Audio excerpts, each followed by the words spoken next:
فبعث الله النبيين مبشرين منذرين وأنزل معهم الكتاب بالحق ليحكم بين الناس আল্লাহ পাক বলেন সমস্ত নবীদের কাছে আমি কিতাব অবতীর্ণ করেছি এই জন্য যে তারা সহজ এবং সোজা পথে যারা চলতে চায় তাদেরকে তিনি সুসংবাদ দিবেন, আর বাঁকা পথে যারা চলবে তাদেরকে তিনি জাহান্নামের ভীতি প্রদর্শন করবেন। আর আমি তার উপরে যে কিতাব অবতীর্ণ করেছি এই কিতাব দিয়ে জনগণের উপরে বিচার ফয়সালা করবে, আইন চলবে আল্লাহর কিতাব দিয়ে। আইন চলবে কি দিয়ে? আল্লাহর কিতাব দিয়ে। আল্লাহর কিতাব অনুযায়ী জনগণকে পরিচালিত করবেন। এই জন্য আমি এই কোরআনকে নাজিল করেছি, অতীত এই কিতাবগুলি নাজিল করেছি। কুল ইয়া আইয়ুহান নাসু ক্বাদ জাআকুমুল হাক্কু মির রাব্বিকুম। আল্লাহ পাক বলেন নবী আপনি বলে দেন, আপনি বলুন হে মানব সকল, আল্লাহর পক্ষ থেকে তোমাদের জন্য মহাসত্য এসেছে। এই মহাসত্য যদি অনুসরণ করো তোমাদের জন্য কল্যাণকর হবে। ওমান দাল্লা ফাইন্নামা ইয়াদিল্লু আলাইহা। আর যদি কোরআনকে অমান্য করো, আল্লাহর কিতাবকে অমান্য করো, তাহলে তোমাদের জন্য অকল্যাণ হবে। আজ আপনারা বলেন আল্লাহর কিতাবের আইন কি আমাদের দেশে চলে? কোরআনের আইন কি চলে? চলে না। কোরআনের আইন চলে না। আমরা কি খুব শান্তিতে আছি? খুব আরামে আছি? শ্রমিকরা তাদের শ্রমের মূল্য পায়, কৃষক তার উৎপাদিত পণ্যের সঠিক দাম পায়, নারী তার সতীত্বের মর্যাদা পায়। জনগণ কি আরামে ঘুমাতে পারে? না, জনগণ রীতিমতো দুবেলা পেট পুরে সমস্ত জনগণ খেতে পারে। এর একমাত্র কারণ হচ্ছে কোরআনের আইনকে অমান্য করা হয়েছে। ভালো করে কান পেতে শুনুন, আল্লাহ রাব্বুল আলামিন কোরআনে কারীমের মধ্যে পরিষ্কার করে বলেছেন ওয়ামান লাম ইয়াহকুম বিমা আনজালাল্লাহু ফাউলাইকা হুমুল কাফিরুন।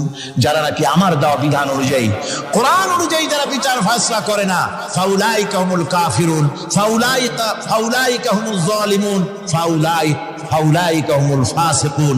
যারা আমার দেওয়া বিধান অনুযায়ী বিচার ফয়সালা করে না তারা কাফির, তারা জালিম, তারা ফাসিক।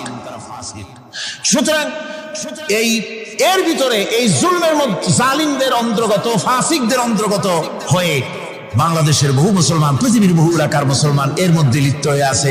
কোরআনের আইন চালু না করলে পরে, কোরআনের আইন না মানলে পরে জালিম হতে হবে, কাফির হতে হবে, ফাসিক হতে হবে। অর্থাৎ যতখানি না মানবেন ততখানি এই বিশেষণে বিভূষিত হতে হবে। আমার বক্তব্য হচ্ছে কোরআনে কারীম পৃথিবীতে এসেছে শাসন করতে দুনিয়াকে। তার মধ্যে রয়েছে রাজনীতি, অর্থনীতি, সব কিছু। এই বিচার ফয়সালা কোরআন থেকে যারা গ্রহণ করে না, রাসূলকে যারা বিচারক মানে না, তাদের সম্পর্কে আল্লাহ পাক কি বলছেন শুনুন। فلا وربك لا يؤمنون حتى يحكموك فيما شجر بينهم ثم لا يجدوا في أنفسهم حرجا مما قضيت ويسلموا تسليما।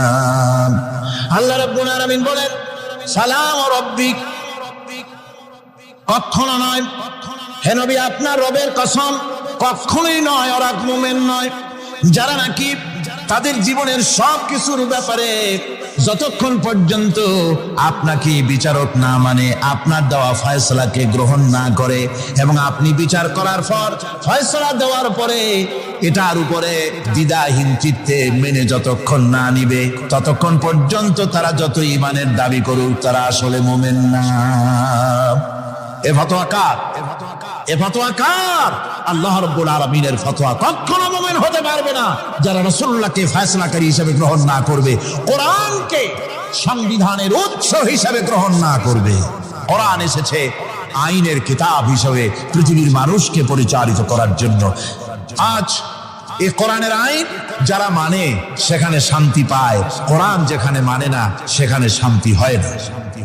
রাসূল করিম সাল্লাল্লাহু আলাইহি ওয়াসাল্লাম 23 বছর ধরে কঠিন সাধনা করে, কঠিন সাধনার মাধ্যমে আল্লাহর এই কোরআনের আইন দিয়ে এমন একটি সুন্দর সমাজ প্রতিষ্ঠা করেছিলেন, যেই সমাজে চুরি ছিল না, ডাকাতি ছিল না, জেনা ছিল না, ব্যভিচার ছিল না, হত্যা ছিল না, মানুষ আরামে ঘুমিয়েছিল ঘরের দরজা খুলে।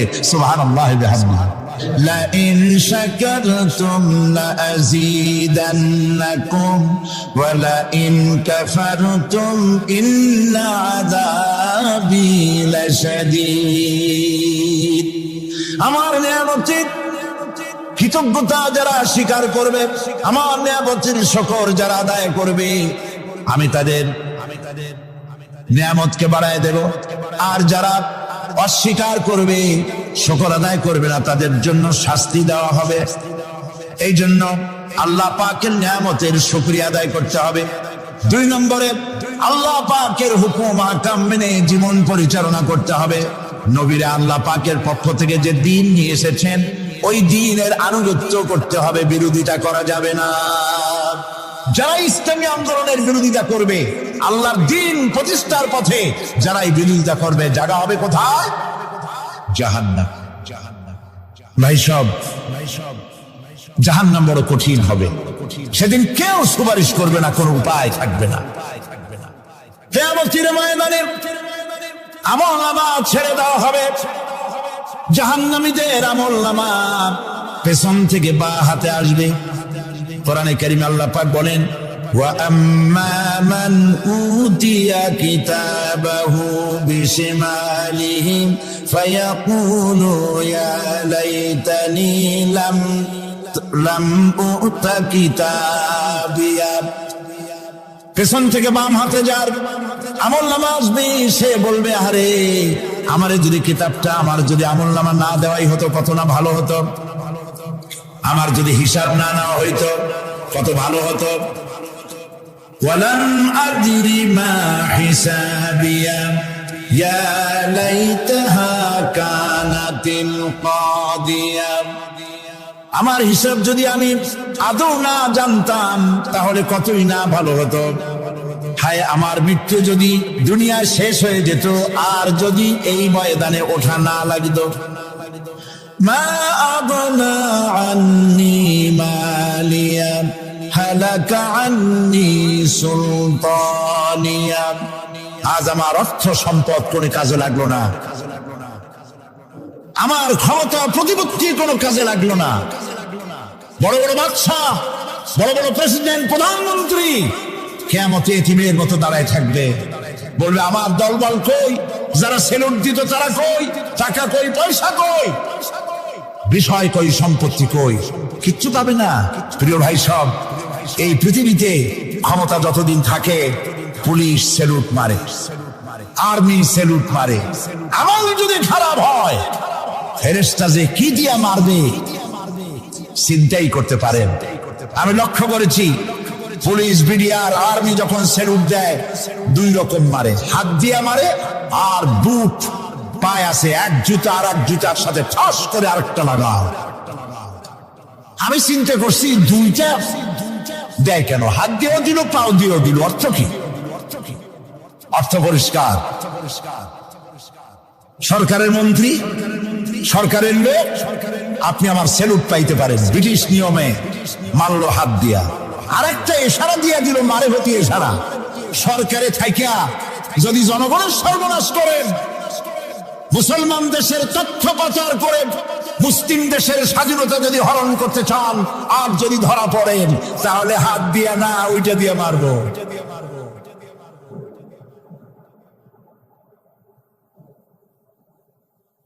মানুষ কিয়ামতের ময়দানে রাজা, বাদশা সব হয়রান হয়ে যাবে। জাহান্নামীদেরকে, কাফেরদেরকে, কাফেররা উপস্থিত হবে। কোরআনে কারীম আমলনামা বাম হাতে, বেঈমানদের বাম হাতে আমলনামা দিয়ে আল্লাহ পাক বলবেন, খুযুহু ফাগুল্লুহু সুম্মাল জাহিমা সাল্লুহু সুম্মা সিলসিলাতি যারউহা সাবউনা যিরাআন ফাসলুকুহু। আল্লাহ পাক বলেন, পাকড়াও করো, কে ধরো, খুদুহু, ধরো, ফাগুল্লুহু, ওর গলায় দড়ি লাগাও, সুম্মাল জাহিমা সাল্লুহু, এরপর জাহান্নামে নিক্ষেপ করো, সুম্মা সিলসিলাতিন যারুহা ৭০ যিরান ফাসলুকুহু, ৭০ গজ লম্বা শিকল দিয়া বাঁধ, জাহান্নামে নিক্ষেপ করো। এই জাহান্নামে ওই সব কাফিরদের জন্য হবে এই আযাব। আল্লাহ পাক কেন দিবেন কারণ সম্পর্কে আল্লাহ পাক বলেন, ইন্নাহু কানা লা ইউমিনু বিল্লাহিল আযীম ওয়া লা ইয়াহুদ্দু আলা তুআমিল মিসকিন। কারণ হলো এরা আল্লাহ পাকের উপরে বিশ্বাস স্থাপন করত না। বড় বড় বুদ্ধিজীবী, বড় বড় বুদ্ধিজীবী, বড় বড় কবি, আহারে আমার দেশের এক কবি বলল, ফজরের নামাজের আজান যখন শুনি মনে হয় বেশ্যা তার খরিদ্দার ডাকতেছে। মুসলমান নামের কলঙ্ক, মানুষ নামের পশু। এই কবিকে তাদারিন্তন প্রধানমন্ত্রী রাষ্ট্রীয় পুরস্কার দিয়ে ধন্য করেছে। নাউযুবিল্লাহ। আল্লাহ বরদাস্ত করেন নাই। কোরআনের সাথে ইসলামের সাথে যারা বেয়াদবি করেছে আল্লাহ পাক এক থাপ্পড় দিয়া সব বেয়াদবদের সহায় দিয়েছেন। আল্লাহু আকবার। জাহান্নামের দুইটা কারণ হবে। একটা হলো আল্লাহকে অস্বীকার করেছে, নামাজ নাই, রোজা নাই, তাকায় দেখবেন চেহারাটা মুসলমানের মতো মনে হয় না, বুদ্ধিজীবী, পাটের দড়ির মতো চুলগুলো ফুরফুর করে চারিপাশে, উপরে তো নাই। আর যদি থাকেও সেগুলো এমন অবস্থা, কাউয়ায় যদি রাস্তায় পায় ডিম পাড়ি থুয়ে যাবে। চুলের অবস্থা ওই, মোষের অবস্থা ঢাকনার মতো। কিছু কিছু মশলা তো এমন আছে 5 ব্যাটারি টর্চ লাইট মারলেও বোঝার উপায় না, বেচারা হাসে না কান্দে। এইভাবে করে মাথার দশাই, চুলের দশাই, এগুলো হলো বুদ্ধিজীবী। আর এইগুলো হলো ওনাদের কলিজার টুকরা। ঠিক কিনা বলেন? সহ্য হয় না, ইসলাম ভালো লাগে না, কোরআন ভালো লাগে না, বুদ্ধিজীবী হইলেই ছাড়লো। আল্লাহ রাব্বুল আলামিন কি যারা অস্বীকার করবে, আল্লাহ রাব্বুল আলামিন কিয়ামতের দিন বলবেন, ধর, গলায় বেরি পড়া। দেখছেন না আসামিগুলারে বেরি পড়ায় কেমনে? দান্দা বেরি পড়াবেন আল্লাহ পাক, জাহান্নামের শিকল পরায় দিবেন আল্লাহর অস্বীকার করার কারণে। আরেকটি কারণ কি? ওয়ালা ইয়াহুদ্দু আলা তুআমিল মিসকিন। মিসকিনদেরকে এরা খেতে দিত না, মিসকিনদেরকে, দুস্থদেরকে নিজেরাও খেতে দিত না, কাউকে খাবার দিতে উৎসাহিতও করত না। জাহান্নামে যাওয়ার জন্য আরো দুইটা কারণ রয়েছে, তার একটি এখানে বলেছি, দুটি কারণ এখানে আছে, আর একটা কারণ আর এক জায়গায় আছে। আল্লাহ পাক বলেছেন জাহান্নামীদেরকে প্রশ্ন করা হবে, ইয়াতাসাআলুনা আনিল মুজরিমিন মা সালাকাকুম ফি সাকার। জাহান্নামীদেরকে প্রশ্ন করা হবে, কেন জাহান্নামে এসেছো? তারা বলবে, ক্বালু লাম নাকু মিনাল মুসাল্লিনা ওয়া লাম নাকু নুতঈমুল মিসকিন। আমরা নামাজ আদায় করি নাই, নামাজ পড়ি নাই, আর মিসকিনদেরকে খেতে দেই নাই। মারাত্মক কারণ হবে জাহান্নামে যাওয়ার এগুলি। প্রিয় ভাই সব, এরপরে কিয়ামতের দিন আমলনামা দিয়ে দেওয়ার পর একদল তো জান্নাতে চলে যাবে, ইমানদারদের ডান হাতে আমলনামা আসবে, আর বেঈমানের কোন হাতে? পিছন থেকে বাম হাতে। জাহান্নামীরা জাহান্নামে যাওয়ার পর তারা সেখানে বসে জান্নাতীদেরকে দেখতে পাবে। সুবহানাল্লাহ। জান্নাতের দিকে তাকিয়ে তারা লক্ষ্য করে দেখবে যাদেরকে গালাগালি করেছিল মৌলবাদী বলে, যাদেরকে মারধর করেছিল, যাদেরকে ধর্মান্ধ বলা হয়েছিল, সেই লোকগুলি তো ওই জান্নাতে দেখা যায়। পানির পিপাসায়, ক্ষুধার যন্ত্রণায় অস্থির হয়ে তখন জাহান্নামীরা বলবে, ওয়ানাদা আসহাবুন নারি আসহাবাল জান্নাতি আন আফিদু আলাইনা মিনাল মা। জাহান্নামীরা ডাক দিয়া বলবে, ও জান্নাতি ভাইরা, ক্ষুধায় মরে গেলাম, পিপাসায় মরে গেলাম, তোমরা যে পানি পান করো জান্নাতের ভিতরে, একটু পানি আমাদের দিকে ঢেলে দাও। আও মিম্মা রাযাকাকুমুল্লাহ, একটু পানি দাও, অথবা আল্লাহ পাক তোমাদেরকে যে রিজিক দান করেছে একটু খাদ্য আমাদের দিকে নিক্ষেপ করে দাও, একটু খাইয়া বাসি। আল্লাহ রাব্বুল আলামিন বলেন, জান্নাতি লোকেরা তখন বলবে, ক্বালু ইন্নাল্লাহা হারামাহুমা আলাল কাফিরিন। কাফিরদের জন্য আল্লাহ রাব্বুল আলামিন জান্নাতের নাজ এবং নিয়ামত, খাদ্য এবং পানীয় সব হারাম করে দিয়েছেন আল্লাহ পাক। বেহেশতি লোকেরা জাহান্নামীদেরকে ডেকে বলবি, ওয়ানাদা আসহাবুল জান্নাতি আসহাবান নারি আন ক্বাদ ওয়াজাদনা মা ওয়া'আদানা রাব্বুনা হাক্কান।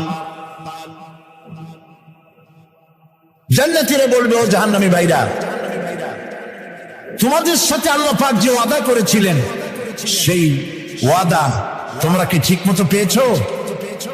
তার মানে হচ্ছে আল্লাহর ওয়াদা ছিল নেক কাজ করলে জান্নাতে যাবে, আর আল্লাহর দ্বীনের সঙ্গে বিরোধিতা করলে, আল্লাহর সাথে নাফরমানি করলে জাহান্নামে যাবে। নামাজ আদায় না করলে, জিনা ব্যভিচার করলে, ইসলামের পক্ষে না থেকে বিপক্ষে থেকে শত্রুতা করলে জাহান্নামে যাবে। আল্লাহর এই ওয়াদাগুলি ঠিক মতো পাইছো কিনা? আজ তোমরা জাহান্নামে গিয়েছো। তারা বলবে, হ্যাঁ, আমাদের আল্লাহ পাক যে ওয়াদা করেছিলেন সেই ওয়াদার অনুযায়ী আমরা আজকে বিপদে পড়েছি। আমরা আমল না করার কারণে, উল্টা কাজ করার কারণে আজ আমাদের এই দুরবস্থা হয়েছে। জাহান্নামীরা একদল আরেক দলের সঙ্গে অভিশাপ দেবে, একদল আরেক দলকে অভিশাপ দেবে।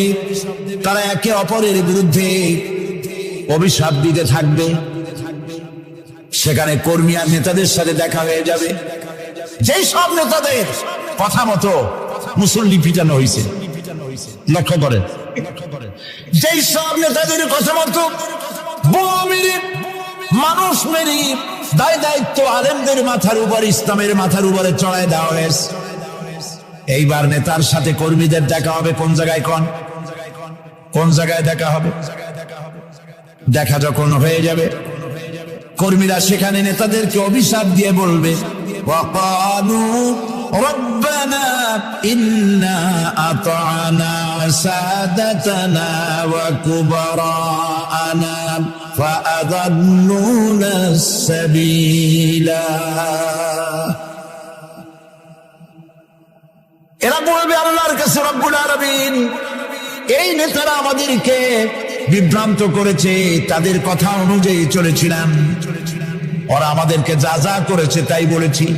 আমরা মানুষ মেরেছি, আলেমদেরকে মেরেছি, আর নিজেরা ঘটনা ঘটাইয়া ইসলামের উপরে চাপাই দিস এই নেতাদের কথা মতো। কর্মীরা বলবি, রব্বানা আতিহিম দিফাইনি মিনাল আযাবি ওয়ালআনহুম লা'নান কাবীরা। আয় আল্লাহ, আজকে আমরা যে শাস্তি পাচ্ছি এর থেকে যেমন শাস্তি আমাদের নেতাদেরকে দেওয়া হয়। নেতাগুলো আসে, লম্বা লম্বা বক্তৃতা করে যায়। কোন নেতা বলে, আমার কর্মীরা খবরদার, নামাজ ছেড়ো না বাবারা, নামাজ পড়ো, কোরআন শরীফ পড়ো, হাদিস শরীফ পড়ো, ইসলাম অনুযায়ী চলো। বলে বলে বলে না, বলবে না, বললে তো খুব খারাপ, মৌলবাদী মৌলবাদী হয়ে যাবে, স্বাধীনতা বিরোধী, ইসলামের কথা বলছে, মুখে দাড়ি, নাউজুবিল্লাহ, বলে নাউজুবিল্লাহ। সেই সময় ওয়াদার প্রাপ্ত জাহান্নামীরা বলবে, وقال الذين كفروا ربنا أرنا الذين أضلانا من الجن والإنس। কাফেররা তারা বলবে, আয় আল্লাহ, কে আমাদেরকে গোমরাহ করেছিল, তোমার দ্বীনের রাস্তা থেকে কারা সরায় দিয়েছিল, জেনেদের মধ্যে, মানুষের মধ্যে একটু দেখায় দাও। আরেনাল লাদাইনে আদাল্লানা, গোমরাহ করেছিল কারা, একটু দেখায় দাও। নাজআলহুমা তাহতা আকদামিনা লিয়াকুনা মিনাল আসফালিন। আমরা তাদেরকে আজকে পদদলিত করব, পদদলিত করব, পায়ের নিচে রাখবো। সেদিন করবি না নেতাদের সম্পর্কে এই কথা বলবে। প্রিয় ভাই সব, সেই কিয়ামতের ময়দানে কেউ কারো কোনো উপকার করতে পারবে না, নেতাও পারবে না কর্মীর উপকার করতে, আর কর্মীরাও তো পারবেই না। এই জাহান্নামের ভিতরে নেতা কর্মীদের কথোপকথনের মধ্যে শয়তানের সঙ্গে দেখা হয়ে যাবে। কার সাথে দেখা হবে? শয়তানের সাথে। এই যে কথাগুলি আমি বলছি, এগুলি গল্প, আমার বানানো কথা? চিল্লায় বলুন, কার কথা? প্রিয় ভাই সব, কান লাগায় শোনেন, ফায়দা হবে। আল্লাহ যেন আমাদের ফায়দা দেন, বলি আমিন। ভাইরা আমার, এখন তো শয়তান দেখা যায় না, দেখা যায়? এখন দেখা যায় না, দেখলেও বোঝা যায় না কি কায়দায় কোন শয়তান আসছে, বুঝবার উপায় নাই। জাহান্নামের মধ্যে শয়তানের সাথে দেখা হয়ে যাবে। শয়তানের কথা মানুষেরা শোনে, গুনাহ করে নিজে। কবি বলেছেন, क्या हासियाती है मुझे हजरत इंसान पर, क्या हासियाती है मुझे हजरत इंसान पर, फेल बत्तू खोद करे और लानत करे शैतान पर। খারাপ কাজ নিজে করে দোষ দেয় শয়তানের। আসলে শয়তান তো প্ররোচনা দেয়। জাহান্নামের মধ্যে শয়তানের সাথে দেখা হয়েছে। শয়তানকে যখন সবাই অভিযুক্ত করবে, তোর কারণেই তো জাহান্নামে এলাম, শয়তান তখন বলবে, وَقَالَ الشَّيْطَانُ لَمَّا قُضِيَ الْأَمْرُ إِنَّ اللَّهَ وَعَدَكُمْ وَعْدَ الْحَقِّ وَوَعَدتُّكُمْ فَخَلَفْتُكُمْ। শয়তান বলবে, আল্লাহ তোমাদেরকে সত্য প্রতিশ্রুতি দিয়েছিলেন, আমারে দোষ দিয়া লাভ নাই, আমারে দোষ দিয়া লাভ নাই। আল্লাহ পাক সত্য ওয়াদা করেছিলেন, তিনি ওয়াদা করেছিলেন তার কথা যদি শোনো, নামাজ যদি আদায় করো, জেনা যদি না করো, মদ জিয়া যদি না খেলো, সুদ ঘুষ যদি না খাও, আল্লাহ জান্নাত দান করবে। এটা ছিল তার ওয়াদা। আল্লাহ তার ওয়াদা পালন করে যারা তার হুকুম মেনে চলেছে তাদেরকে জান্নাত দান করেছেন। আর আমার ওয়াদা ছিল ভিন্ন। আমি ওয়াদা করেছিলাম, ঈদ ড্রিঙ্ক আর বিমেরি খাওয়ার ফুর্তি করো, দুনিয়াটা মস্ত বড়, দুনিয়া কা মজা লে লো, দুনিয়া তোমারি হ্যায়। শয়তানের কথা। কার কথা? শয়তানের কথা। শয়তানের কথা বলতো। শয়তান বলল, আমি বললাম পরকাল নাই, দেয়ার ইজ নো গড।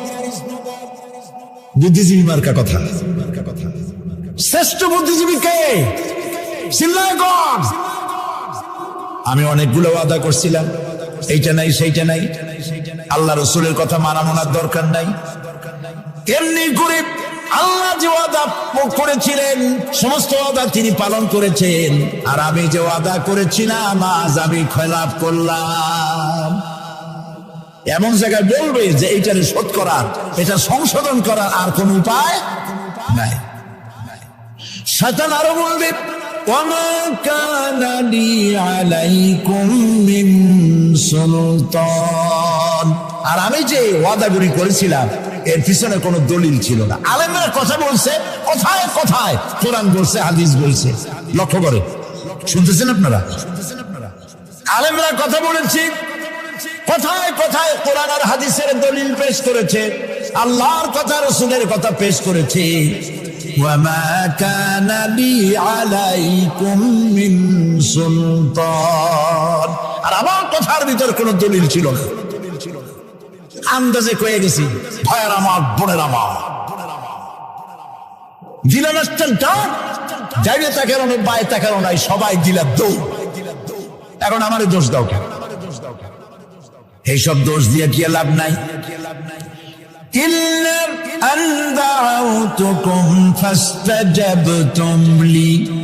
আমি কি করছি? আমি একটা বক্তৃতা দিলাম, জ্বালাময়ী একটা ভাষণ দিলাম, আমি একটা আহ্বান জানালাম, কোন চিন্তা ভাবনা না করে আমার পিছনে তোমরা দৌড় দিয়েছ। কে বলবে? আহারে, আল্লাহ কি কোনো কথা গোপন রাখছেন? কোন গোপন রাখছেন? সব বলে দিয়েছে। কেন চিন্তা কর? নেতা চায় সে মঞ্চে দাঁড়ায় বক্তৃতা করতেছে, বেটা সারা জীবনে নামাজ পড়ে না, চেহারার দিকে তাকাইলে মনেই হয় না মুসলমান। মরলে পরে ফেরেশতা পর্যন্ত আশ্চর্য হয়ে যাবে, বেটা তুই শ্মশান দিয়ে কবরে আসছিস কেন?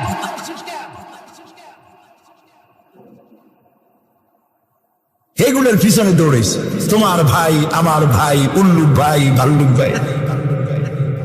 আজিব আজিব, কার পিছনে দৌড়াও? তুমি একটু চিন্তা করে দেখবে না কোন বেটার পিছনে দৌড়াই? শয়তান বলবে আমি শুধু একটা দাওয়াত দিয়েছিলাম, আমার দাওয়াত, আমি একটা আহ্বান করেছিলাম, কোনো বিবেচনা না করে, আমার চরিত্র, আমার আখলাক না দেখে আমার পিছনে পিছনে দৌড়াইছে।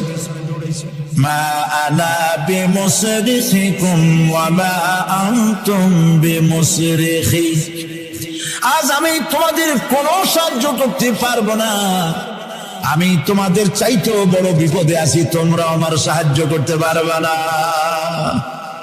নাউযু বিল্লাহি মিন যালিক। আরে কি ভাই, উপায় থাকবে? এরপরে জাহান্নামে নেতাদের সাথে অনুসারীদের আর একবার দেখা হবে। আল্লাহ রাব্বুল আলামিন বলেন, এবার অনুসারীরা নেতাদেরকে ডেকে বলবে, শয়তানের কাছে পাত্তা পাবে না। শয়তান বলবে, যা বেটা, আমার কথা শুনছিলি কেন?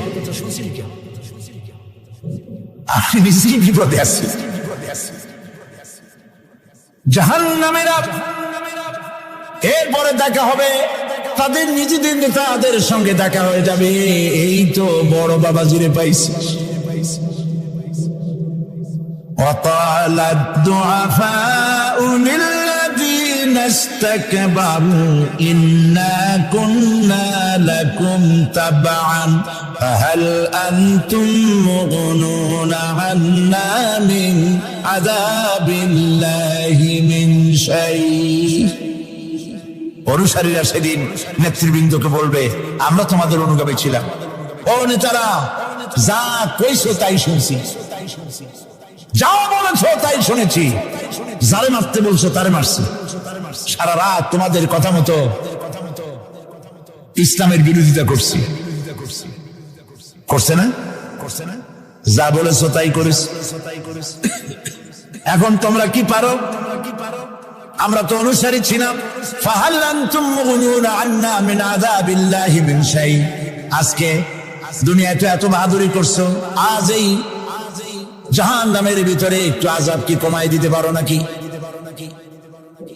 নেতারা বলবে, ক্বালু লাউ হাদানাল্লাহু লাহাদাইনাকুম সাওয়াউন আলাইনা আজাজি'না আম সাবারনা মা লানা মিন মাহিস।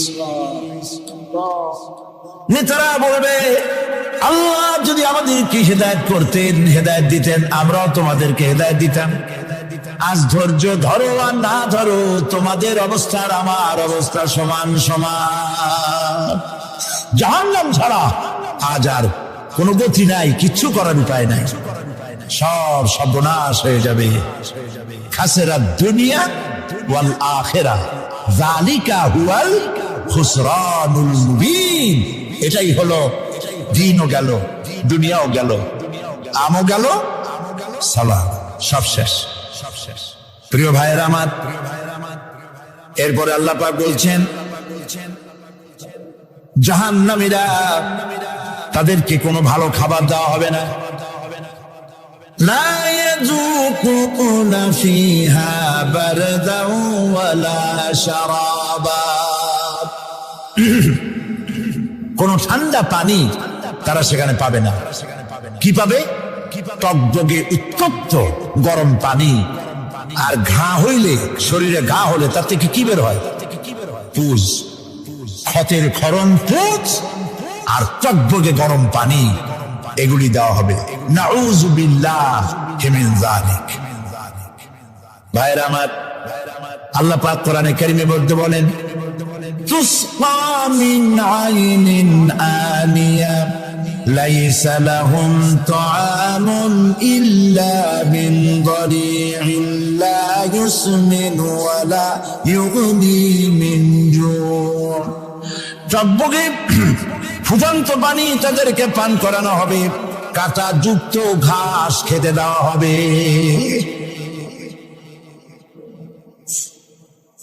এতে করে তাদের ক্ষুধা মিটবে না, দেহেরও কোনো পুষ্টি হবে না, ক্ষুধা অনিবৃত্ত হবে না। এরপরে তাদেরকে জাহান্নামের আগুন দিয়ে তাদের পোশাক বানানো হবে। নাউযুবিল্লাহ। জাহান্নামের পোশাক পরিয়ে দেওয়ার কারণে আল্লাহ পাক বলছেন শরীরটা পুড়ে ঝলসে যাবে। কুল্লামা নাদিজাত জুলুদুহুম বাদদালনাহুম জুলুদান গায়রাহা লিয়াযুকুল আযাব। চামড়া পুড়ে শেষ হয়ে যাবে, আবার নতুন করে চামড়া পরানো হবে যাতে করে শাস্তির তীব্রতা অনুভব করতে পারে। জাহান্নামের আযাব সহ্য করতে না পেরে জাহান্নামীরা সব কিছুর বিনিময় জাহান্নাম থেকে মুক্তি চাইবে।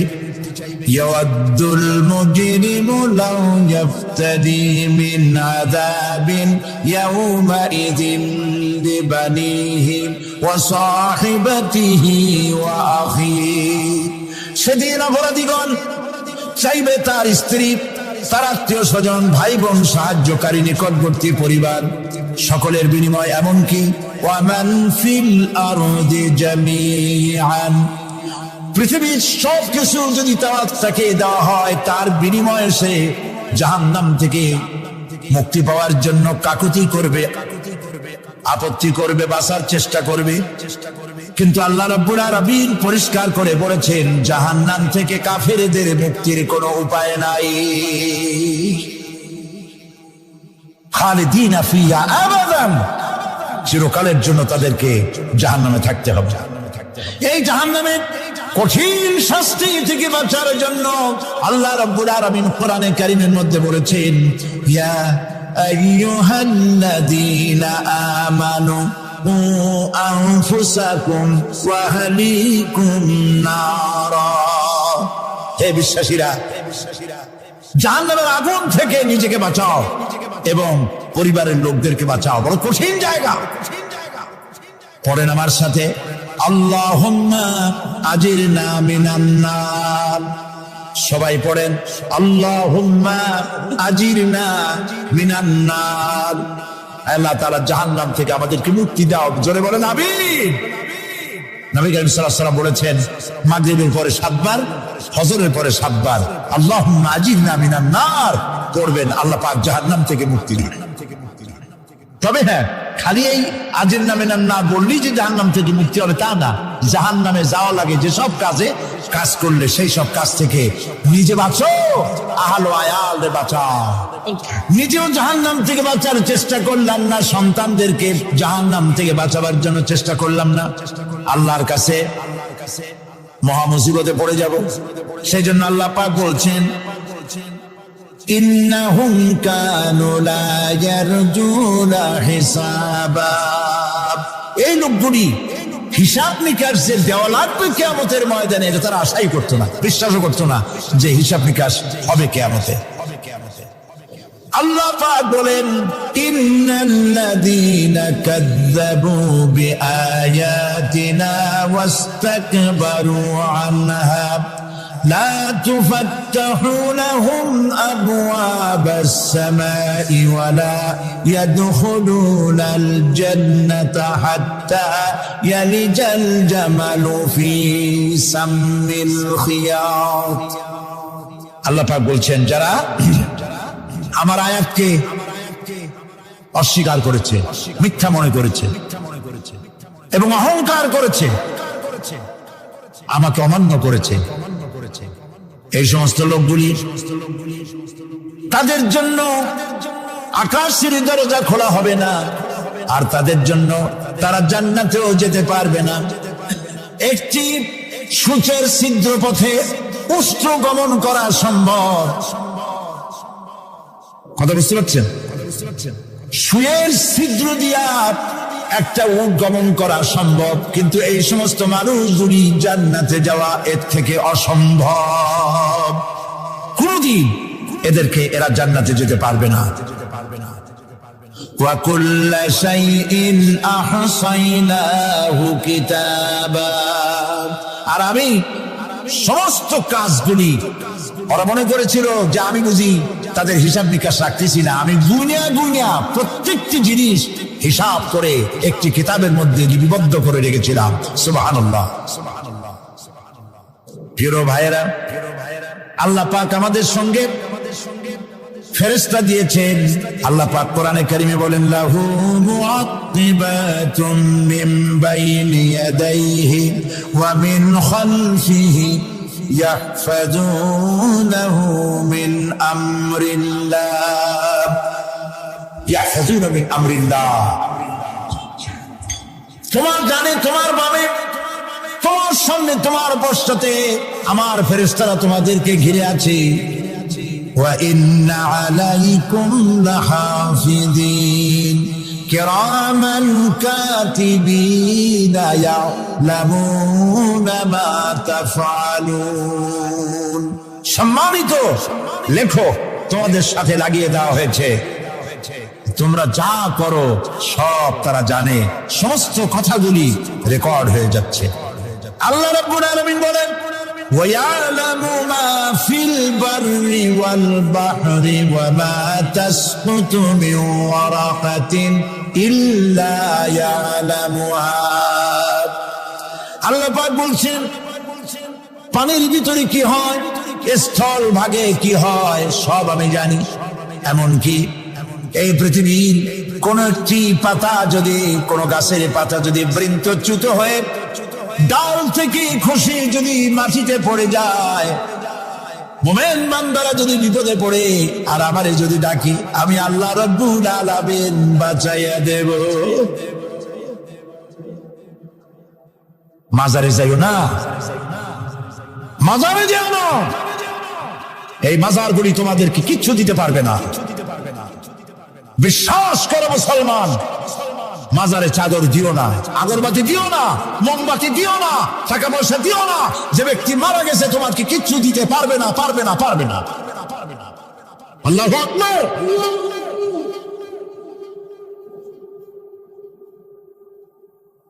প্রিয় ভাই সব, আল্লাহর ওলিদের মাজার সংরক্ষিত থাকবে, আল্লাহর ওলিদের মাজার সংরক্ষিত থাকবে। আপনি যাইয়া বসছেন কোন কারণে, সেখানে জিয়ারতের উদ্দেশ্য নয়, কখনোই নয়। যে বসছেন সিলেটে, এখন শাহজালাল রহমতুল্লাহ আলাইহির মাজার জিয়ারত করতে পারেন, কিন্তু নিয়ত করে যাইতে পারবেন না, রাসূলুল্লাহ নিষেধ করেছে। আল্লাহর নিষেধ, আল্লাহর আদেশ মানা যেমন ফরজ, রাসূলুল্লাহর আদেশ নিষেধ মানা উম্মতের জন্য ফরজ। বাগদাদ গিয়েছেন ব্যবসা উপলক্ষে, বড় বিশ্বের মাজার জিয়ারত করেন, অসুবিধা নেই, কিন্তু এইখান থেকে নিয়ত করে বাগদাদে যাইতে পারবেন না মাজার জিয়ারত করার জন্য। আজমের গিয়েছেন কোন কর্ম উপলক্ষে, এবার খাজা মঈনুদ্দিন চিশতি রহমতুল্লাহ আলাইহির মাজার জিয়ারত করতে পারেন, কিন্তু জিয়ারতের উদ্দেশ্য করে যেতে পারবেন না। হাদিসে সুস্পষ্টভাবে নিষেধ করা হয়েছে। কারণটা বলবো? কারণ হলো কলিজার মধ্যে একটা ভয় আর মহব্বত, বিশ্বাস। যিনি শুয়ে আছেন তিনি আমার কথা শুনবেন এবং আমার আশা পূরণ করবেন। এই বিশ্বাস শিরক, শিরক এবং শিরক। আপনি কবরের কাছে যাচ্ছেন, যার কাছে যাচ্ছেন ধরেন খাজা মুইন চিশতি রাহমাতুল্লাহ আলাইহি, মাহবুব সুবহানী, কুতুব রব্বানী শেখ মহিউদ্দিন আব্দুল কাদের জিলানী রাহমাতুল্লাহ আলাইহি। মাতৃভাষা কি? আরবি। মাতৃভাষা কি? আরবি। খাজা মুইন চিশতি রাহমাতুল্লাহ আলাইহি মাতৃভাষা কি? আরবি। শাহজালাল রাহমাতুল্লাহ আলাইহি মাতৃভাষা কি? আরবি। আপনি যাই কইলেন খাজা বাবা আমার ছেলে হয় না অনেক দিন, স্বাস্থ্য খুব খারাপ, ব্যবসায় উন্নতি হয় না, চাকরিতে প্রমোশন হয় না, আমার এই আশাগুলো পূরণ করে। আপনার কথা খুব বুঝলো, তাহলে 1 নম্বরে ফেল, মিস ফায়ার। আপনার একটা কথাও তিনি বুঝে নেই। 2 নম্বরে যার কাছে আর্জি পেশ করলেন তিনি কবরে আছে না কোথায় আছে এটা কি আপনি জানেন? 2 নম্বর ফায়ার ফেল। 3 নম্বরে যদি থাকেও চেতনা আছে না ঘুমে আছে তাও কিন্তু আপনি জানেন না। যদি ঘুমের সময় কয়ে থাকেন কোনো লাভ নাই, কোনো লাভ। প্রিয় ভাই সব, এই জন্য চাইতে হবে এমন সত্তার কাছে যিনি সব ভাষা বোঝেন, যার কাছে কোনো ভাষা দুর্বোধ্য নয়, সব ভাষা যিনি সৃষ্টি করেছেন তার নাম বলেন।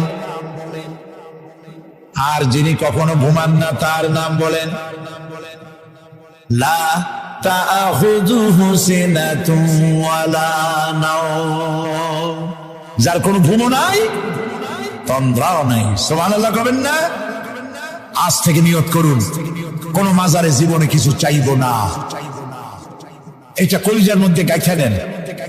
কোন মাজারে কোন মরাপি কোন জাতাপি কারো কাছে কিছু চাইবো না, চাবো শুধু এক আঙ্গুল আকাশের দিকে উঁচু করে জোরে বলেন কার কাছে? বলেন আল্লাহু আকবার। হাত নামান। কিয়ামতের দিন আমলনামা ছেড়ে দেওয়া হবে, আমলনামাগুলি যার যার হাতে আসবে। বেঈমানের পিছন থেকে বাম হাতে, ইমানদারের সামনে থেকে কোন হাতে? এই কথা একটু বলি শেষ করে দিই। আমলনামা যখন হাতে পাবে তখন সে বলবে, আমলনামা পড়ে বেঈমান ব্যক্তি বলবে মা লিহাযাল কিতাব লা ইউগাদিরু সাগীরাতান ওয়ালা কাবীরাতান ইল্লা আহসাহা। এটা কি আশ্চর্য কিতাব! একটা ছোট্ট পাপও বাদ পড়ে নাই, বড় পাপও বাদ পড়ে নাই। আমার তো বাঁচার পথ নাই। সে তখন অস্বীকার করবে এই পাপগুলি আমি করি নাই। কোরআনে কারীমে আল্লাহ রাব্বুল আলামিন বলেছেন আল-ইয়াওমা নাখতিমু আলা আফওয়াহিহিম ওয়া তুকাল্লিমুনা আইদিহিম ওয়া তাশহাদু আরজুলুহুম বিমা কানু ইয়াকসিবুন। জবান বন্ধ, হাতে কথা বলবে, পায়ে সাক্ষী দেবে। হাত সব কথা বলে দেবে, পায়ে সাক্ষী দেবে। আর যখন কোনো উপায় থাকবে না তখন বান্দা বলবে রব্বানা আখরিজনা না'মাল সালিহান গায়রাল্লাযী কুন্না না'মাল। আয় আল্লাহ তাআলা, আর কোনো খারাপ কাজ করব না, আমারে আরেকবার দুনিয়ায় পাঠাও। এইবার যদি যাইতে পারি ভালো ভালো কাজ করে আসব। আল্লাহ কি আর পাঠাবেন?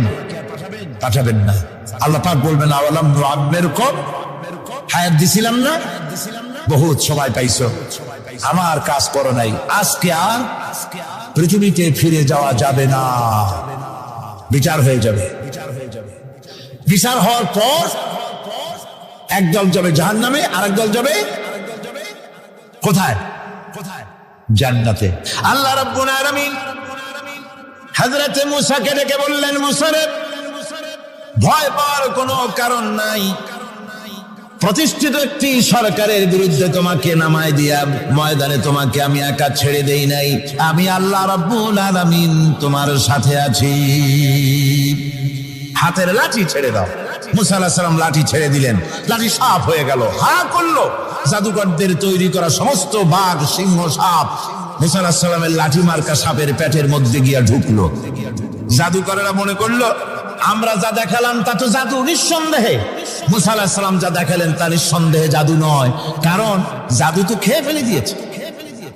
কাজে জাদু যে জিনিসে খায় সেটা তো জাদু না, সেটা জাদুর বাবা অথবা দাদা। এটা ছিল মুসা আলাইহিস সালামের মুজিজা। হযরত দাউদ আলাইহিস সালামের মুজিজা ছিল, আল্লাহ রাব্বুল আলামিন তাকে মুজিজা দিয়েছিলেন, গলার সুন্দর আওয়াজ দিয়েছিলেন। তিনি যখন জাব্বুর শরীফ তেলাওয়াত করতেন, উড়ন্ত পাখিরা ওড়া বন্ধ করে চতুর্দিকে বসে আল্লাহর কালাম শুনত। তিনি লোহা দিয়ে অস্ত্র তৈরি করতেন। অস্ত্র বানাবার সময় আগুন দিয়ে লোহা পোড়ায় অস্ত্র বানাতে হয়। দাউদ আলাইহিস সালামের তার প্রয়োজন ছিল না। তিনি যখন লোহা হাতির ভিতরে নিয়ে চাপ দিতেন, লোহা পানি হয়ে আঙ্গুলের ফাঁক দিয়ে গলে পড়ে যেত। এটা ছিল তার মুজিজা। হযরত সুলাইমান, আল্লাহ রাব্বুল আলামিন তাকে মুজিজা দান করলেন। কোরআনে কারীমের ভিতরে রব্বুল আলামিন বলেন, হযরত সুলাইমান আলাইহিস সালাম সকাল বেলায় বিনা মেশিনে, বিনা ইঞ্জিনে তক্তার উপরে বসে যেতেন। তক্তা 1 মাসের পথ অতিক্রম করত। আবার সন্ধ্যা বেলায় বসতেন, এই তক্তা আর 1 মাসের পথ অতিক্রম করে যেত। ঈসা আলাইহিস সালামের মুজিজা ছিল, জন্মান্ধের চোখের উপরে হাত বুলিয়ে দিতেন, সঙ্গে সঙ্গে চোখ ভালো হয়ে যেত। কুষ্ঠব্যাধিগ্রস্ত লোকের গায়ে হাত বুলাতেন, সঙ্গে সঙ্গে কুষ্ঠব্যাধি ভালো হয়ে যেত। এই ছিল তাদের মুজিজা। পয়গম্বরেরা বিদায় হয়ে গেলেন, মুজিজা বিদায় হয়ে গেল।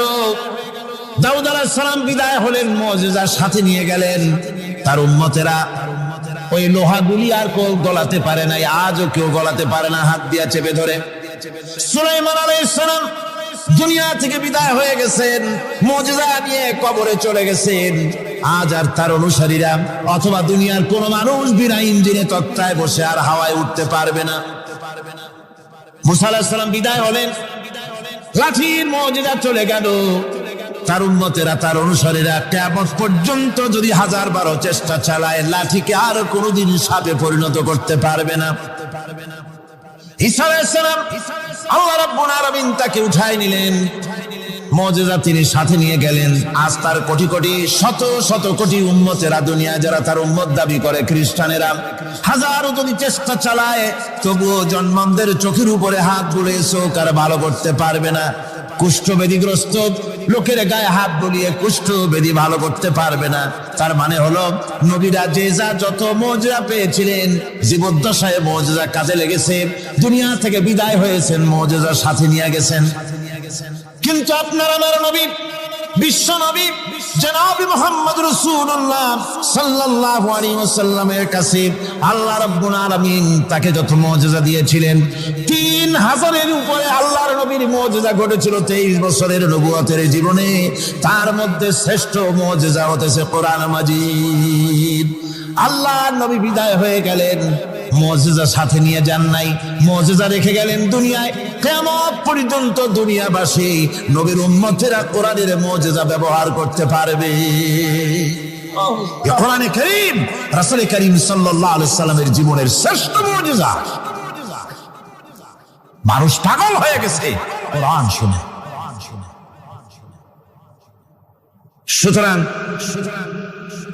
এই কোরআনের বৈশিষ্ট্য সকল দিক থেকে এক অপূর্ব একটি কিতাবে পরিণত করেছে, যা মানুষকে চিরকাল বিস্ময় হতবাক করে দিয়েছে। কোরআনের আরেকটি বৈশিষ্ট্য হচ্ছে, এই কোরআন এক সময় নাজিল হয় নাই।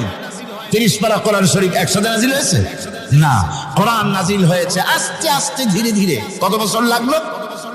23 বছরেরও কিছু বেশি সময় ধরে কোরআন ধীরে ধীরে রাসূল কারীম সাল্লাল্লাহু আলাইহি সাল্লামের কাছে অবতীর্ণ হয়েছে। এমনটি আর কোনো কিতাব হয়নি, যা আর কোনো ধর্মগ্রন্থ যারা অন্যরা দাবি করে, এরকম হয়নি। কোরআন কোরআনে কারীমের আরেকটি বৈশিষ্ট্য হচ্ছে, যখন কাগজ ছিল না, ছাপাখানা ছিল না, এমনকি টেপ রেকর্ডার ছিল না, তখনকার নাজিলকৃত কিতাব যেভাবে নাজিল হয়েছিল সেইভাবে আজ পর্যন্ত অবিকল টিকে আছে, টিকে থাকবে ইলা ইয়াউমিল কিয়ামah। কিয়ামত পর্যন্ত কোরআনে কারীমের এই অকৃত্রিম অবিকৃত অবস্থায় কোরআনে কারীমের এই শান, এই বরকত টিকে থাকবে। এই জন্য কোরআন শরীফ হচ্ছে এই পৃথিবীর মহাবিশ্বের মহাবিস্ময়। কোরআন হচ্ছে পৃথিবীর মহাবিশ্বের মহাবিস্ময়। এর মর্যাদা সম্পর্কে রাসূল করিম সাল্লাল্লাহু আলাইহি ওয়াসাল্লাম বলেছেন, ওয়ান উসমান রাদিয়াল্লাহু তাআলা আনহু আন্নাহু قال قال رسول الله صلى الله عليه وسلم خيركم من تعلم القرآن وعلمه رواه البخاري। আল্লাহর নবী বলেন, তোমাদের মধ্যে সর্বোত্তম ব্যক্তি সেই, তোমাদের ভিতরে ভালো ব্যক্তি, উত্তম ব্যক্তি সেই যে ব্যক্তি নিজে কোরআন শেখে আর অন্যকে শেখায়। কোরআন যে শেখে আর অন্যকে যে শিখায় সেই ব্যক্তি হলো তোমাদের মধ্যে সর্বোত্তম ব্যক্তি, ভালো ব্যক্তি। সুবহানাল্লাহ পড়েন। কোরআনে কারীমের এই মর্যাদা সম্পর্কে রাসূল করিম সাল্লাল্লাহু আলাইহি ওয়াসাল্লাম বলেছেন, দুই ব্যক্তিকে, দুই শ্রেণীর লোককে ঈর্ষা করা যায়। অমুকে বিরাট বাড়ি করেছে, সে বাড়ি দেখে হিংসা হয়, আমি ওরকম বাড়ি করব, অমুকের মতো নেতা হব, অমুকের মতো বড় লোক হতে হবে। পরশ্রী কাতরতা অথবা ঈর্ষা করা, এরকমের ঈর্ষা করা জায়েজ নাই।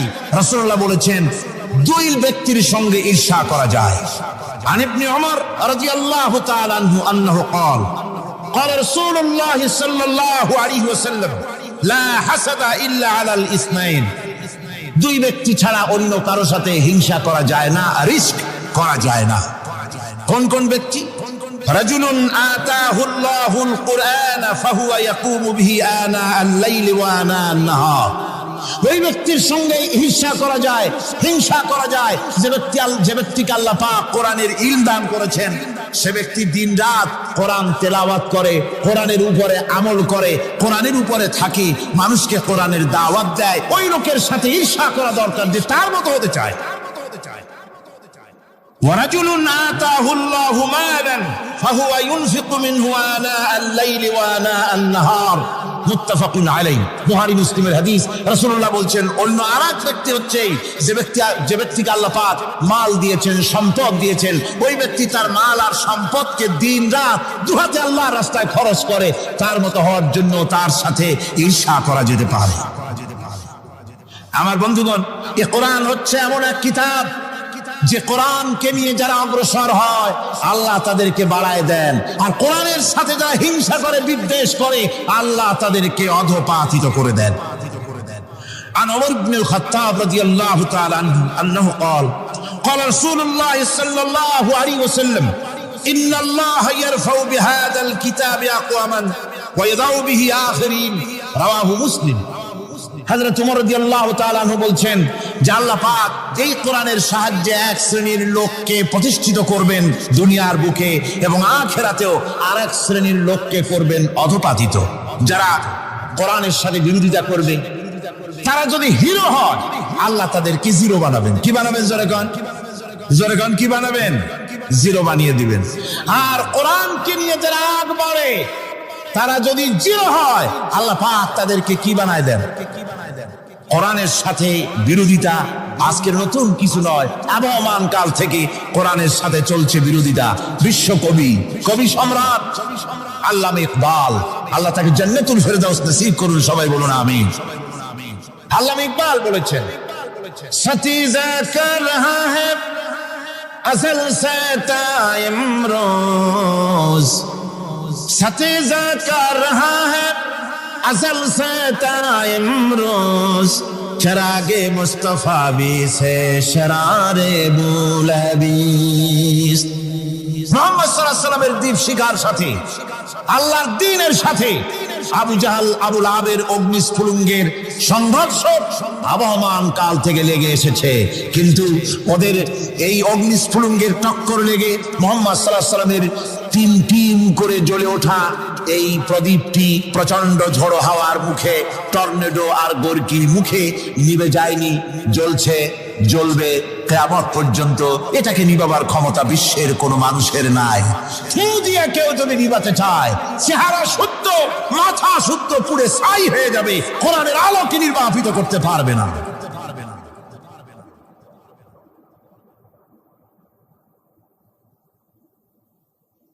এই কোরআন,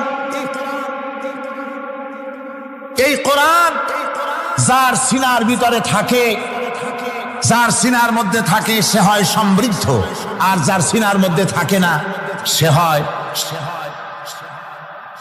আল্লাহ নবী বলেছেন, ইন্নাল্লাযী লাইসা ফী জাওফিহি শাইউম মিনাল কুরআনি কাল বাইতিল খারিব। যেই দেহের ভিতরে কোরআন নাই, যেই দেহের ভিতরে, যেই সিনার ভিতরে কোরআন নাই, ওই মানুষটা হতেছে একটা সারা বাড়ির মতো, একটা উজাড় বাড়ির মতো, বিরান বাড়ির মতো। বিরান বাড়িতে কি থাকে? সারা বাড়িতে কি থাকে? কি কর? না না, ভূত কিসের? খামোখাই ভয় পান আপনারা। ভূত বলে কিছু নাই। হ্যাঁ, শয়তান থাকে, জিন থাকে, তারপরে ওর মধ্যে আর কি থাকে? উতুন পেঁচা থাকে, ইঁদুর থাকে, তেলাপোকা থাকে, উই পোকা থাকে, বাঁদর থাকে, উল্লুক থাকে, সাপ থাকে। রাসূলুল্লাহর কথা দেখেন, কি সুন্দর কথা, সুবহানাল্লাহ সুবহানাল্লাহ।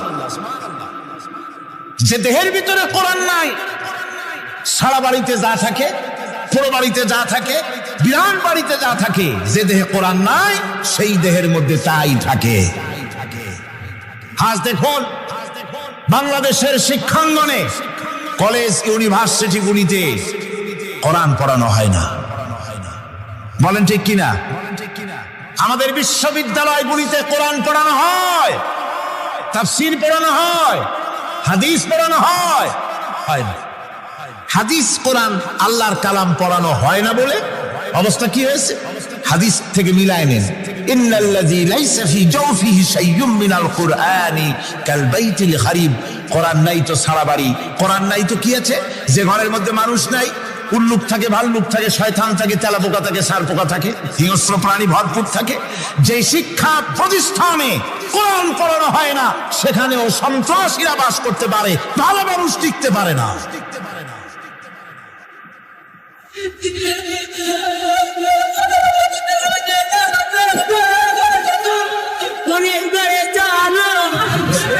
এই জন্য কোরআন যেখানে পড়া হয় না সেটা কবরের তুল্য, কোরআন যেখানে তেলাওয়াত হয় না সেটা কিসের তুল্য?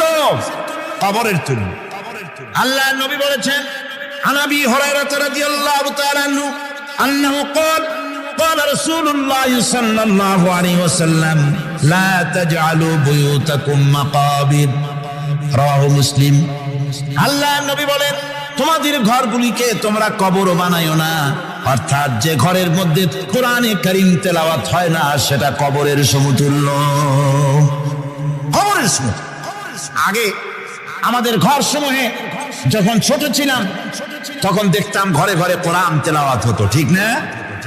প্রত্যেকটা ঘরের জানালা দিয়া সকালবেলা আওয়াজ আসতো, আউযু বিল্লাহি মিনাশ শাইতানির রাজীম, বিসমিল্লাহির রাহমানির রহিম। তেলাওয়াতের আওয়াজ ভেসে আসতো। আজ আর এই অবস্থা নাই। আজ ভদ্রলোকের বাড়ির সামনে দিয়ে হেঁটে যাবেন, সকালবেলা কিসের তেলাওয়াত? জলমের ঘুম ঘুমায়, পাইকারি দরে ঘুমায়, ফজরের নামাজ নাই। শহরের অবস্থা, অধিকাংশ বাড়িতে ফজরের নামাজ হয় না। ডিসেন্টিনার মাধ্যমে, আগে তো শুধু বাংলাদেশের ছবি, ডিসেন্টিনার মাধ্যমে সারা পৃথিবীর শয়তানি আর বদমাশি ঘরে বসে গেলা যায়। উপকারিতা এবং অপকারিতা দুটোই আছে। নিউজ দেখা যায়, সাথে সাথে আবার নিউজের সাথে আরো বাজে কিছু দেখা যায়। এগুলো দেখতে দেখতে রাত শেষ হয়ে আসে, ঘুমায় জনমের মতো, এক ঘুমে বেলা 9টা আর 10টা। কিসের ফজরের নামাজ আর কি এর কোরআন শরীফ তেলাওয়াত করে? এরপরে উঠলো 9-10টার সময়, উঠে তারপরে গানের মাস্টার এসে গেছে। তখন ইতিমধ্যেই গানের মাস্টার এসে গেছেন। কি দুর্ভাগ্যজনক সত্য কথা। ইংরেজি যে টিচার পড়ান, অঙ্ক যে টিচার করান, সপ্তাহে 3 ঘন্টা পড়াবেন, বেতন 2500 টাকা। আর প্রতিদিন সকালবেলা এসে যদি কোনো মুসলমান কোন একজন মৌলভী সাহেব, হাফেজ সাহেবকে রাখেন কোরআন তেলাওয়াত করাবার জন্য, কোরআন পড়াবার জন্য সন্তানকে, প্রতিদিন আসতে হবে, প্রতিদিন 2 ঘন্টা পড়াতে হবে, আর মাসের শেষে বেতন 500 টাকা। কোরআনে কারীমের সাথে এই আচরণ বেশি হয়েছে। আমি বেশি বলে ফেলেছি। যাদের অভিজ্ঞতা আছে তারা বলছেন 200 টাকা। এরপরে অঙ্ক ইংরেজি তো কাজে লাগে, ভালো কথা। তারপরে গানের মাস্টার আসছেন, তিনি শেখাবেন কি? রবীন্দ্রসঙ্গীতের প্যানপ্যানানি, যা শুনলে পরে কানে ময়লা জমে যেতে পারে, যে গান শুনলে জীবিত মানুষ মৃত্যু হয়ে যায়। নজরুলের কথা শেখানো হবে না, তাহলে সেটা হবে সাম্প্রদায়িকতা। গানের মাস্টারকে, নাচের মাস্টারকে 10,000 টাকা, 10,000 টাকা পর্যন্ত বেতন দেওয়া হয়। এ জাতির জন্য আল্লাহর রহমত কেমনে আসবে? কি কারণে আসবে? কোরআনের সাথে এই বেয়াদবি আমরা করেছি। ঘরগুলিকে, আজকে আমাদের ঘরগুলিকে আমরা কবরস্থানে পরিণত করে দিয়েছি। কোরআন তেলাওয়াত হচ্ছে না। আমার বন্ধুগণ, কোরআন তেলাওয়াত করুন, বেশি বেশি তেলাওয়াত করুন, ঘরকে জীবিত করুন, সন্তানকে তেলাওয়াত করান, আপনি নিজেও তেলাওয়াত করেন। কোরআনে কারীম যারা তেলাওয়াত করবেন তাদের সম্পর্কে আল্লাহর নবী বলেন, মান ক্বারাআল কুরআন ফাস্তাযহারাহু ফাহাল্লা হালালাহু ওয়া হাররামা হারামাহু আদখালাহুল্লাহুল জান্নাহ। আল্লাহর নবী বলেন, যে ব্যক্তি কোরআন শরীফ তেলাওয়াত করবে এবং কোরআনের হালাল অনুযায়ী হালালকে মেনে চলবে, হারাম অনুযায়ী হারাম থেকে ফিরে থাকবে, এরকম কোরআনের উপরে যে তেলাওয়াত করবে আর আমল করবে, আল্লাহ রাব্বুল আলামিন কিয়ামতের দিন তাকে জান্নাতের ভিতরে প্রবেশ করাবেন। শুধু বেহেশতে যাবে না, ওয়াসাফাহু ফি আশরাতিন মিন আহলি বাইতিহি কুল্লুহুম কাদ ওয়াজাবাত লাহুন নার। নবীজি বলেন, এই কোরআনে কারীমের বরকতে কিয়ামতের দিন ওই ব্যক্তি তার রক্ত সম্পর্কিত 10 জন আত্মীয়ের ব্যাপারে সুপারিশ করার জন্য তৌফিক পাবে আল্লাহর দরবারে। এমন 10 ব্যক্তি, যেই 10 ব্যক্তির জন্য হিসাবের পরে জাহান্নাম ওয়াজিব হয়ে গিয়েছিল, এমন 10 ব্যক্তি সম্পর্কে কোরআনের তেলাওয়াতকারী আর আমলকারী আল্লাহর দরবারে সুপারিশ করার জন্য পারমিশন পাবেন। এমন নিয়ামত, সেই নিয়ামত থেকে আমরা বঞ্চিত হয়ে যাচ্ছি। আমি বলি না যে আপনারা কলেজ ইউনিভার্সিটিতে ছেলেদের পড়তে দিবেন না, আমি তা বলি না। তারা কলেজ ইউনিভার্সিটিতে বিলক্ষণ পড়াশোনা করুক, কিন্তু তাদেরকে কোরআন শরীফ শিখান। লক্ষ লক্ষ টাকা খরচ করলেন ছেলের পেছনে, কিন্তু কোরআন শিখালেন না। আপনি মরে গেলে আপনার জানাজাটা পড়বে, এ তৌফিকও সে পেল না। জানাজার ইমামতি তো দূরের কথা, জানাজার নিয়ত জানে না, পাক পবিত্রতা জানে না। বাপ মরে গেছে, সে তখন ছিল মার্কেটে, শুনলো বাপ মরছে, তাড়াতাড়ি জানাজায় শরীক হতে হবে। প্যান্টও পাক নাই, যেহেতু পেশাবের যখন বেগ এসেছিল দেওয়ালের পাশে দাঁড়াইয়া কাম সারছে, ধোয়া মোছার কাম নাই, মাথায় টুপি নাই, নাক মোছার রুমাল ছিল পকেটে, রুমালটা মাথায় দিয়া দাঁড়ায় গেল। আল্লাহু আকবার। বাপের কপালে যা আছে তাই হোক। তারপরে বাপ মরে গেছে, কান্না শুরু করেছে। যেদিন মরছে সেদিন কানতেছে, পরের দিনও একটু মুখ মলিন কান্দে। নাম বল্টু মিয়া। তার আবার এক বন্ধু আছে, তার নাম শান্টু মিয়া। শান্টু মিয়া বলছে, মিয়া বল্টু কান্দো কেন? বাপ মরে গেছে। এগুলো বাঁচে নাকি? এগুলো মরিয়ে যায়। আমার একটা ছিল, ওটাও মরছে। চিরকাল কারো বাপ থাকে, সুতরাং এত মন খারাপ কেন? আসো, ইন্ডিয়া থেকে ভালো একটা বই আসছে, সেইটা দেখে এত আনন্দ পাবে। বাপ তো বাপ, 14 গোষ্ঠী মরলেও মনের দুঃখ মুছে যাবে। এরপরে বাড়ি এনে তাকে সিনেমার ছবি দেখানো হলো। ছবি সে দেখলো। ফেরার সময় বাপের কবরের কাছ থেকে যাওয়ার সময় দাঁড়িয়ে গেল ক্ষণিকের জন্য। আহারে বাপ, বিদায় হয়ে গেলা, কি দেব তোমারে? কিছু তো নাই আমার কাছে। তাই সারা রাত ধরে যা কিছু দেখলাম এগুলি তোমার আমলনামায় দিয়ে গেলাম। জোরে কর নাউজুবিল্লাহ। আমি সমস্ত পিতাদেরকে বলতে চাই, সন্তানদেরকে কোরআন শিখান, কাজে লাগবে। কোরআন শিখালে কাজে লাগবে। কোরআন শরীফ মুখস্থ করে বেশি করে মুখস্থ করেন কোরআনে কারীম, আপনার ফায়দা হবে। হযরত ওমর রাদিয়াল্লাহু তাআলা আনহু বর্ণনা করছেন যে রাসূল কারীম সাল্লাল্লাহু আলাইহি ওয়াসাল্লাম বলেছেন, ইউকালু লিসাহিবিল কুরআনি ইকরা ওয়ারাত্তিল কামা কুনতা তুরাত্তিলু ফিদ দুনিয়া। কিয়ামতের দিন জান্নাতীদেরকে, বেহেশতীদেরকে আল্লাহ রাব্বুল আলামিন বলবেন, কোরআন শরীফ তেলাওয়াত করো আর উপরের দিকে উঠতে থাকো।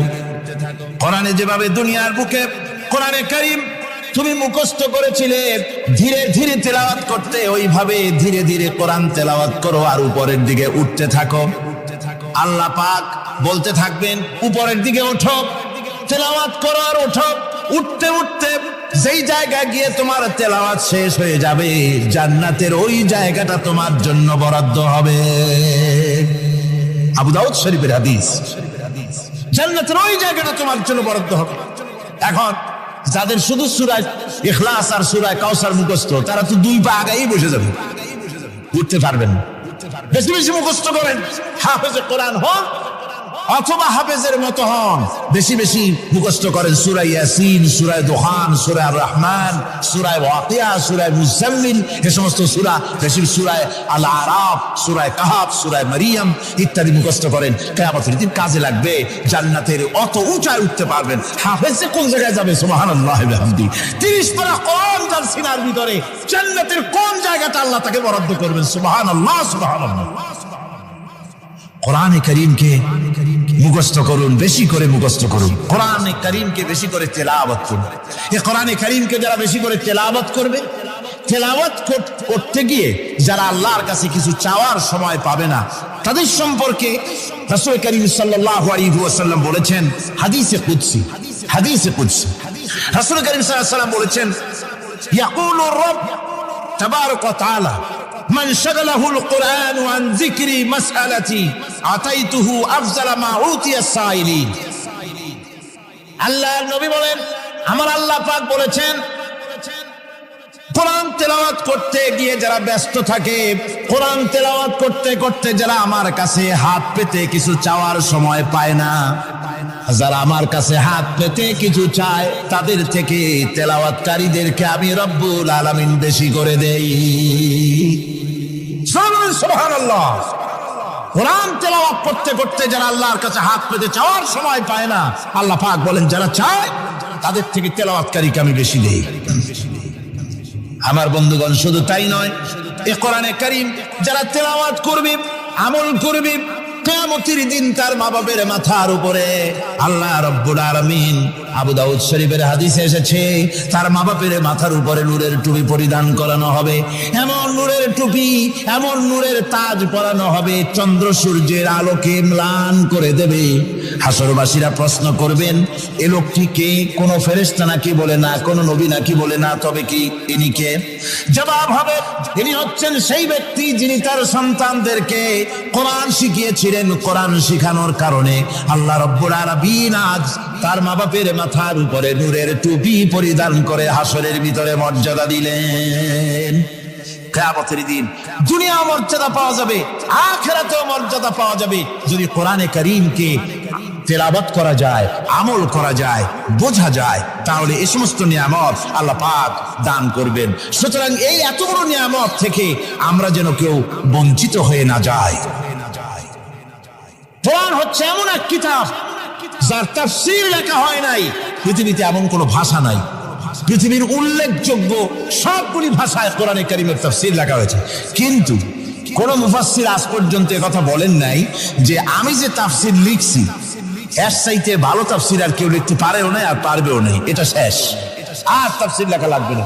এ কথা কেউ বলতে পেরেছে? জোরে বলেন, পেরেছে? পারে নাই। তার কারণ কি?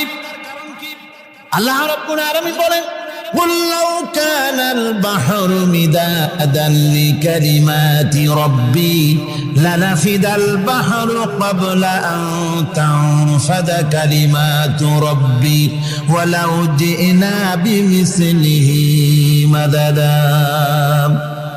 আল্লাহ পাক বলেন, নবী আপনি বলুন, আমার রবের কথাগুলি লেখার জন্য যদি সমুদ্রের পানিগুলি সমুদ্রের সমস্ত পানিগুলি যদি কালিতে পরিণত হয়ে যায়, আর আমার রবের কথাগুলি যদি লেখা শুরু হয়ে যায়, আমার রবের কথাগুলি লেখার পূর্বে সমস্ত সমুদ্রের পানিগুলি শেষ হয়ে যাবে।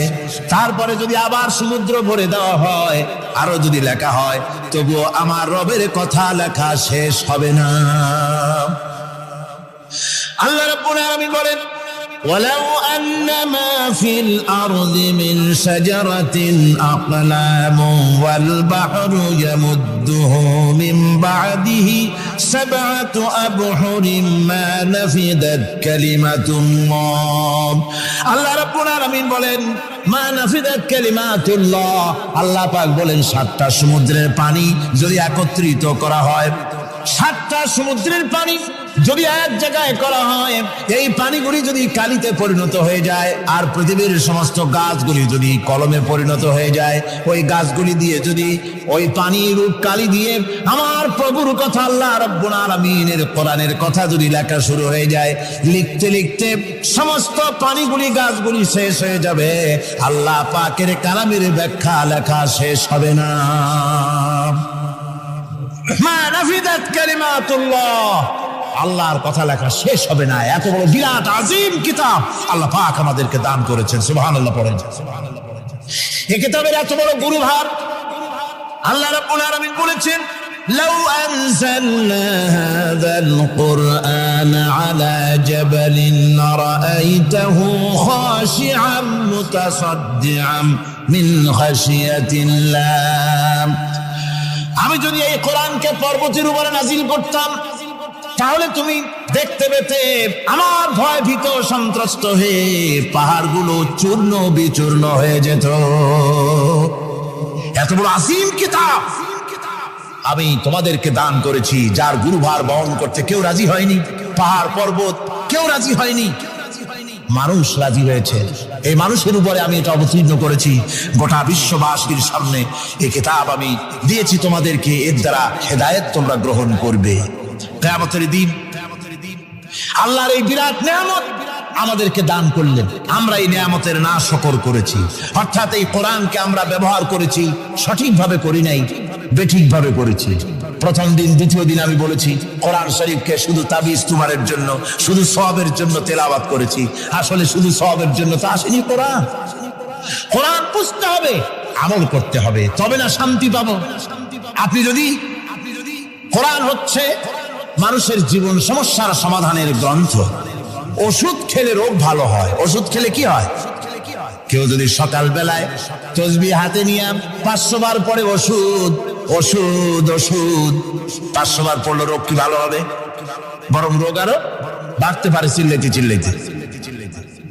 শীতের জন্য না দিয়া কেউ যদি চিল্লাইতে থাকে, জিকির করে লেপ্ত শোক লেপ্ত শোক লেপ্ত শোক, শীত কি বন্ধ হবে নাকি? পানির পিপাসায় ছটফট করে মানুষ যদি চিল্লায় পানি পানি পানি পানি পানি, পানির পিপাসা আরো বাড়বে। তাহলে কি বোঝা গেল? পিপাসা লাগলে পানি পান করতে হবে, শীত লাগলে কম্বলটা গায়ে দিতে হবে, রোগ হলে ওষুধটা খেতে হবে, তাহলে সব সমস্যার সমাধান হবে। অনুরূপ ভাবে আমরা শুধু কোরআনে কারীমকে তেলাওয়াত করি সওয়াবের নিয়তে, তার হুকুমগুলি জীবনের উপরে আমল করি না বলে আজকের জীবন আমাদের বিপর্যস্ত হয়েছে। ব্যক্তিতে, পরিবারে, রাষ্ট্রে শান্তি নাই, কোথাও শান্তি নাই এই কারণে। আর কিয়ামতের দিন রাসূল আসামি করবেন তাদেরকে যারা কোরআন অমান্য করেছে। রাসূল হবেন বাদী। বাদী হবেন কে? যারা বলেন কে বাদী হবেন? রাসূল। আসামি হবে কারা? যারা কোরআন ছেড়ে দিয়েছে।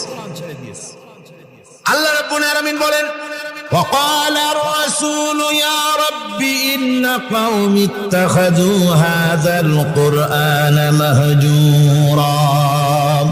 কিয়ামতের দিন রাসূল আল্লাহর দরবারে ফরিয়াদ করবেন, আয় আমার রব, আয় আমার আল্লাহ তাআলা, এই সমস্ত লোকগুলি তোমার কালামকে, তোমার কোরআনকে অপ্রয়োজনীয় জিনিস বলে তারা পরিত্যাগ করেছিল। কোরআনকে অপ্রয়োজনীয় মনে করেছে, কোরআনের সাথে ঠাট্টা করেছে, বিদ্রুপ করেছে। কোরআন শিক্ষা ভিক্ষার ঝুলি, শেখার বুলি মনে করেছে। কোরআনের কোনো মূল্য দেয় নাই, কোরআনের কোনো দাম দেয়নি, কোরআনের সাথে ঠাট্টা করেছে, কোরআনের আইনের সাথে ঠাট্টা করেছে, বিদ্রূপ করেছে। আমার বন্ধুগণ,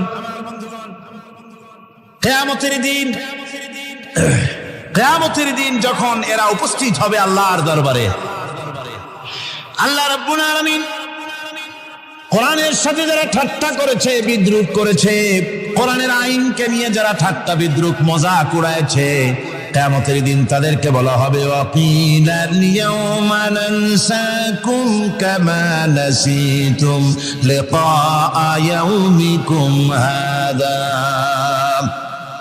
কিয়ামতের দিন আল্লাহ রাব্বুল আলামিন কোরআনের ঠাট্টাকারী, কোরআনের বিদ্রূপকারী, কোরআনের আইনের অমান্যকারীদেরকে বলবেন আমি আজকে তোমাদের ভুলে গেলাম, যেমন করে তোমরা এই দিনে আমার সঙ্গে সাক্ষাৎকারের কথা ভুলে গিয়েছিলে।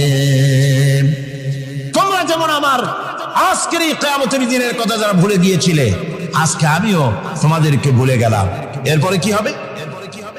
ওয়ামাওয়াকুমুন নার ওয়া মা লাকুম মিন নাসিরিন। আল্লাহ পাক বলেন এরপরে এদের জায়গা হবে জাহান্নাম, আর এদের সাহায্যকারীও কেউ থাকবে না, জাহান্নামে চিরকাল থাকতে হবে। এটা এই জন্য যে তারা আল্লাহর কোরআনের সঙ্গে ঠাট্টা করেছে, বিদ্রূপ করেছে, কোরআনের আইন মানে নাই, কোরআনের আইনকে অমান্য করে চলেছে। এই জন্য কিয়ামতের দিন আল্লাহ রাব্বুল আলামিন তাদেরকে শাস্তি প্রদান করবেন। কোরআন পৃথিবীর বুকে আল্লাহ নাজিল করেছেন, শুধু তেলাওয়াত করবেন ঝুলে ঝুলে, এজন্য নয়। কি জন্য নাজিল হলো? এবার উদ্দেশ্য শুনুন।